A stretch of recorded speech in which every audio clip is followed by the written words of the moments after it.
Hi, this is Anamul. Welcome to Smart Learner AI. আমরা এর আগে অনুশীলনী 4.1 এর 8 নম্বর পর্যন্ত ম্যাথ করে ফেলছিলাম। আজকে তার ধারাবাহিকতা বজায় রেখে আমরা 9 থেকে আজকে শুরু করছি।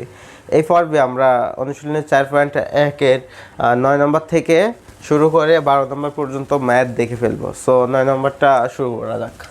এখানে 9 নম্বর যেটা বলছে সেটা হচ্ছে 4n - 1 2n - 1 is equal to 2n plus 1 অর্থাৎ এই রাশিটি আমাদের ক্যালকুলেট করে 2n plus 1 আনতে হবে। দ্যাটস ওয়াই যেহেতু এটা আনতে হবে এটা আমরা মুছে দিলাম, দিয়ে আমরা এখানে যদি লেফট হ্যান্ড সাইড লিখি, সো এটাকে একটু আমরা যদি মডিফাই করে লিখি কীভাবে, যেটা এখানে 4 পার n - 1 আছে, দ্যাটস ওয়াই আমরা কিন্তু এখানে এইভাবে লিখতে পারি 2 স্কোয়ার n - 1, আর নিচে আমরা লিখতে পারি 2n - 1, কারণ 2 মাথার উপর যদি আমরা স্কোয়ার দিই তাহলে কিন্তু আমরা উপরকে রাশিটাই আবার ফিরে পাই। তার পরিবর্তীতে আমরা যদি একটু খেয়াল করি এখানে যে 2 এর মাথার উপর স্কোয়ার আছে, আমরা সূত্র করার সাথে এনটাকে যদি আমরা ভিতরে দিই আর স্কোয়ারটাকে যদি আমরা বাইরে দিই -1, এই অবস্থায় কিন্তু লেখা যায়। আচ্ছা, সূত্র করার জন্য আমরা এক লাইন গ্যাপ দিয়ে আমরা এভাবে লিখতে পারি 1 এর মাথার উপর কিন্তু আমরা স্কোয়ার দিতে পারি। কেন? কারণ 1কে যদি আমরা স্কোয়ার করি তাহলে 1 কত হয়? একই হয় না? আমরা কিন্তু এক্সট্রা কোনো কিছু লিখলাম না, এখানে কি করলাম এনকে ভিতরে আনলাম, 2টাকে বাইরে লিখে দিলাম। এটা যদি ক্যালকুলেট করি 2n হয়, এখানে ক্যালকুলেট করলেও 2n হয়। ওকে, দেন আমরা নিচে এভাবে লিখতে পারি 2n - 1। এবার যদি আমরা এখানে খেয়াল করি যে স্কোয়ার মাইনাস বি স্কোয়ারের কিন্তু সূত্র বসানো যাচ্ছে। আচ্ছা, স্কোয়ার মাইনাস বি স্কোয়ারের সূত্র কিন্তু একটি, সেটা হলো কি? সেটি হলো হচ্ছে a প্লাস বি এবং a মাইনাস বি। আচ্ছা, এই সূত্রটা আমরা ইনপুট দেবো কোথায়? এখানে। তাহলে a মানে কিন্তু আমাদের 2n মাইনাস বি মানে কিন্তু +1, আর পাওয়ারটা অবশ্যই যেন 2 এর মাথার উপর থাকে, এইদিকে আমাদের খেয়াল রাখতে হবে। তার পরবর্তীতে আমরা লিখতে পারি 2n - 1, দেন আমরা এখানে লিখতে পারি 2n - 1 নিচে আছে ওই রকম রেখে দিলাম। এখানে 2n - 1 উপরে লিখছে 2n - 1, তো এটা কিন্তু আমরা ক্যান্সেল আউট করে দিতে পারি। তাহলে আমাদের যেটা থাকছে সেটা হচ্ছে 2n + 1, যেটা কিন্তু আমাদের দেখাতে বলছিল। এখানে আমাদের এটা সমান কিন্তু 2n + 1 এই রাশিটা দেখাতে বলছিল। যেহেতু আমরা ওইটা আনতে পারছি, দ্যাটস ওয়াই এটা আমরা রাইট হ্যান্ড সাইড লিখে দিলাম। সো এবার লিখতে পারি আমরা left hand side is equal to right hand side. আমাদের শুট করতে বলছে, দ্যাটস ওয়াই শুট। আচ্ছা, এরপর ওকে, এবার যদি আমরা 10 নম্বর ম্যাথটা দেখে ফেলি। সো এখানে যেটা বলছে যে একটা বিগ রাশি দেওয়া আছে।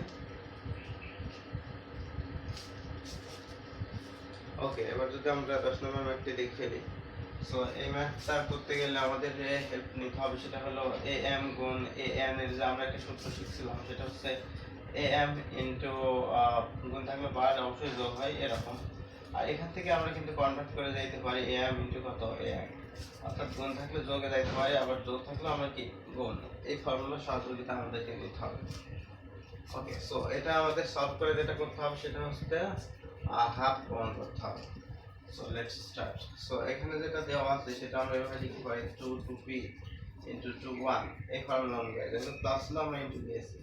এখানে লিখতে পারি 3 2p ইনটু 3q, এখানে কিন্তু আমরা লিখতে পারি 5p ইনটু কত 5q। আর এখানে কিন্তু 6 আছে, যেহেতু 6 আছে দ্যাটস ওয়াই 6 কে কিন্তু আমরা এভাবে লিখতে পারি যে 3 গুণ 2, যেহেতু মাথার উপর p আছে পরবর্তী লাইনে আমরা কিন্তু 3p ইনটু 2p এভাবে লিখতে পারি। দ্যাটস ওয়াই আমরা এক লাইন গ্যাপ দিয়ে কিন্তু আমরা এইভাবে লিখতে পারি এখানে 3p ইনটু কত 2p। কিভাবে লিখলাম? যে ওই ফর্মুলাটা ইউজ করে। সিমিলারলি নিচে আমরা কিন্তু এভাবে লিখতে পারি যে 3p ইনটু 3, এখানে মাইনাস ছিল -2 আমরা দিয়ে দিলাম, ইনটু 6 আছে। দ্যাটস ওয়াই কিন্তু আমরা এগেইন এভাবে লিখতে পারি যে 3 গুণ 2, এখানে মাথার উপর তো এবার কত আছে 2p + 2।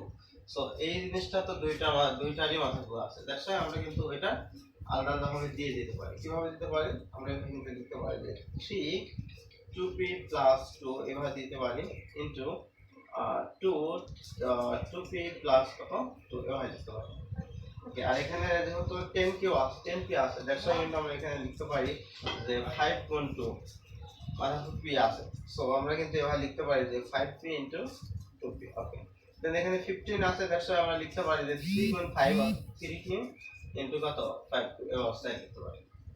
পরবর্তী লাইনে যদি আমরা একটু ক্যালকুলেশন করি তাহলে দেখি এখানে 2p 2 মাথার উপর 2p আচ্ছা, এমন কি কোনো পদ আছে যে যার সাথে 2 আছে এবং মাথার উপর পি রিলেটেড রাশি আছে? হ্যাঁ, এখানে আছে।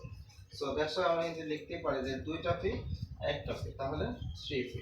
সিমিলারলি এখানে দেখি 3 দুইটা পি এবং 3 পি, তাহলে 2 আর একটা পি 2 পি, 3 আমরা কিন্তু 3 পি অবস্থায় দিতে পারি। পরবর্তীতে দেখি আর এরকম মিল রাশি কোনো আছে নাকি, না নেই। দ্যাটস ওয়াই আমরা এখানে 3 কেও লিখে দিলাম। পরবর্তীতে এখানে 5p ইনটু 5q আছে, সেটা দিয়ে দিলাম। আর পরবর্তীতে আর কি আছে, এখানে কিন্তু আমাদের 2 আছে, আর কোনো এই ধরনের রাশি নাই। দ্যাটস ওয়াই আমরা 2টা ওখানে দিয়ে দেব। পরবর্তীতে ডিভাইডেড দিয়ে আমরা কিন্তু এবার এখানে যদি ক্যালকুলেশন করি, সেটা আমরা আরেক স্টেপ আগাই নিই। 3p ইনটু এখানে আমরা লিখতে পারি 1 বাই কত 3 স্কয়ার, কোন সূত্র অনুযায়ী a মাইনাস n, অর্থাৎ 1 বাই a পাওয়ার n, এই সূত্র অনুযায়ী। যেহেতু এখানে মাইনাস ছিল, দ্যাটস ওয়াই 1 ডিভাইডেড 3 স্কয়ার।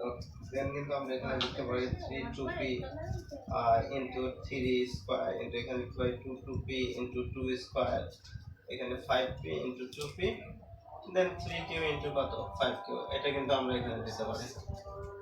পরবর্তীতে আমরা ক্যালকুলেশন করতে পারি কিভাবে, উপরে যেটা আছে এরকম রেখে দিতে পারি 2 3p into 3p into 3q into 5p into 5q into 2। ওকে, দেন আমরা এখানে ক্যালকুলেশন যদি করি, যে এখানে দেখতেছি 3p আছে আর এই যে এখানে 3 2p, দ্যাটস মিন্স আমরা কিন্তু লিখতে পারি 3 3p। 2 যদি হিসাব করি তাহলে এখানে 2 2p, দেন 2p, তাহলে আমরা এখানে লিখতে পারি কিন্তু 2 3p। ওকে, দেন আমরা এখানে ক্যালকুলেশন করি, সেটা হলো গিয়ে এখানে তারপরে 3q আছে, এখানে আমরা দিলাম, তারপর হচ্ছে 5q আমরা দিয়ে দিলাম, আর কি থাকে এখানে 1 বাই 3 স্কয়ার, অর্থাৎ 1 ডিভাইডেড 9, এখানে যদি 3 কে স্কয়ার করি তাহলে 9 হয়, আর এখানে এই দুই দুগুণে কত 4, এটা। এবার আমরা দেখি যে কোথাও কোনোটা ক্যান্সেল আউট হয়ে যাচ্ছে কিনা। এখানে 3p 3p, এটা ক্যান্সেল আউট হয়ে যাচ্ছে, এটা ক্যান্সেল আউট হয়ে যাচ্ছে, এটা ক্যান্সেল আউট হয়ে যাচ্ছে, এটা যাচ্ছে, এটা যাচ্ছে, আর কি কোনো কিছু? হ্যাঁ, এই যে এই দুইটা ক্যান্সেল আউট হয়ে যাচ্ছে, তাহলে আমাদের থাকছে কি, থাকতে হচ্ছে উপরে হচ্ছে 2 আর নিচে কিন্তু যে 4, এই অবস্থা থাকছে। সো এবার কিন্তু আমরা কাটাকাটি করতে পারি, এটা তাহলে কত হচ্ছে হাফ, যেটা কিন্তু আমাদের বলছিল যে আমাদের হাফ দেখাতে হবে, যেটা কিন্তু আমরা আনতে পেরেছি। দ্যাটস ওয়াই এটাই কিন্তু আমাদের রাইট হ্যান্ড সাইড। সো আমরা এবার লিখতে পারি left hand side equal to right hand side, বলতে বলছে দেখাতে হচ্ছে। দ্যাটস ওয়াই আমরা শুরু। ওকে, এবার যদি আমরা 11 নম্বর ম্যাথটা দেখে ফেলি, এখানে যেটা বলছে সেটা হলো গিয়ে এ এল ডিভাইডেড এ এম, মাথার পর এন ছিল, আর এখানে এ এম ডিভাইডেড কত ছিল, A N divided L, and আমাদের যেটা বলছে সেটা হচ্ছে এ এন ডিভাইডেড এ এল, মাথার পর হলো গিয়ে এম। সো এটাকে সলভ করে আমাদের 1 দেখাতে হবে। সো কীভাবে পসিবল, যেহেতু আমরা এর আগে একটা সূত্র শিখছিলাম যেটা হচ্ছে a m divided a n, এই সূত্র ছিল a m minus n. So that's why আমরা কিন্তু এখানে এ কমন নিয়ে তারপরে আমরা এল মাইনাস এম এই অবস্থায় রাখতে পারি, মাথার পর এন ছিল, আমরা এনটা দিয়ে দিলাম। তার পরবর্তীতে এখানে সিমিলারলি এ এম মাইনাস কত এন, মাথার পর এল ছিল, আমরা এলটা দিয়ে দিলাম, ইন্টু এখানে এ এন মাইনাস এল, মাথার পর এম ছিল, এমটা দিয়ে দিলাম। সো পরবর্তীতে এখানে এ আমরা কিন্তু ক্যালকুলেট করতে পারি যে এল এর সঙ্গে এন গুণে আমরা কিন্তু লিখতে পারি যে এল এন। তার পরবর্তীতে আমরা লিখতে পারি হচ্ছে এম এন, ইন্টু এখানে লিখতে পারি আমরা এম এল, মাইনাস এখানে লিখতে পারি এগেইন আমরা এল এন। পরবর্তীতে আমরা এখানে ইন্টু আছে, ইন্টু দিয়ে দিলাম এ, এখানে লিখতে পারি গুণ হচ্ছে এম এন, মাইনাস আমরা এম এল লিখতে পারি। ওকে, দেন কিন্তু আমরা এই তিনটার মধ্যে যদি কমন নিই তাহলে হবে L N minus A M M N, যেহেতু ইন্টু আছে দ্যাটস ওয়াই যোগ হবে, প্লাস হবে M L minus L N into that's why again plus M N minus কত এম এল। এবার যদি আমরা লক্ষ্য করি যে এম এল এই যেখানে প্লাস আর ওখানে কি minus, cancel out, L N minus plus cancel out, M N এখানে মাইনাস আর ওখানে কি plus cancel out. That's why A per কত হয়, ভাগে বিয়োগে কাটলে 0, এ পার 0 মানে কত, সেটা হলো গিয়ে 1। দ্যাটস ওয়াই আমাদের এখানে 1 হলো আমাদের অ্যান্সার। যেটাই কিন্তু আমাদের কি করতে বলছিল, দেখাতে বলছিল। সো আমরা যদি এবার 12 নম্বর ম্যাথটা একটু দেখে ফেলি যে এটা এখানে আমরা এখানে এবার যদি সলভ করি সিমিলার সূত্র আমরা বসাতে পারি যে am ডিভাইডেড an সমান am মাইনাস কত n। সো এটা যদি আমরা এখানে অ্যাপ্লাই করি তাহলে আমরা কিন্তু এভাবে লিখতে পারি যে ভাগ আছে বিয়োগ হবে, তাহলে p প্লাস কিউ ভাগের জন্য কি হবে বিয়োগ 2r আমরা লিখে দিলাম। এগেইন এখানে a q plus r minus আমরা কি লিখব 2p, গুণ এইভাবে দিতে পারি আমরা। তার পরবর্তীতে a এখানে হবে r প্লাস p মাইনাস কত 2q। ওকে, দেন আমরা কিন্তু এই যে গুণের সূত্রটা লিখতে পারি যে am গুণ an যদি থাকে তাহলে am প্লাস কত, এর পাশে যদি একাধিক a pও যদি থাকতো তাহলে কি সিমিলারলি হইতো। সো দ্যাটস ওয়াই 3 রাশি আছে ওইভাবে হবে, সেটা হচ্ছে a p plus q minus কত 2r plus q plus r minus 2p, এখানে আছে plus r plus p minus কত 2q। ওকে, সো দেন আমরা যদি এবার খেয়াল করি এখানে পি প্লাস এখানে প্লাস, অর্থাৎ আমরা যদি খেয়াল করি তাহলে হবে 2p, এখানে একটা কিউ দুইটা কিউ 2q, আর এখানে একটি আর দুইটি আর, আর এখানে ছিল মাইনাস 2r দিয়ে দিলাম, মাইনাস 2p আছে দিয়ে দিলাম, এখানে মাইনাস 2q আছে দিয়ে দিলাম। এবার যদি খেয়াল করি এটা ক্যান্সেল আউট হয়ে যায়, এটা ক্যান্সেল আউট হয়ে যায়, এটা ক্যান্সেল আউট হয়ে যায়, তাহলে আমাদের কি থাকে যেটা থাকে সেটা হলো গিয়ে এফ আর 0, কারণ বিয়োগে কাটলে 0, আর আমরা জানি সূচকে কোনো কিছুর মাথার উপর 0 থাকলে তার ভ্যালু কত হয় 1, যেটা কিন্তু আমাদের এই ভাষায় সলভ করতে বলছিল 1 আনতে বলছিল।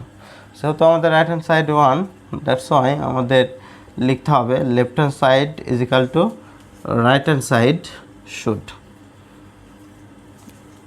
ওকে, এখানে আমাদের সূচকের পার্ট 3 শেষ হচ্ছে। Okay, thank you.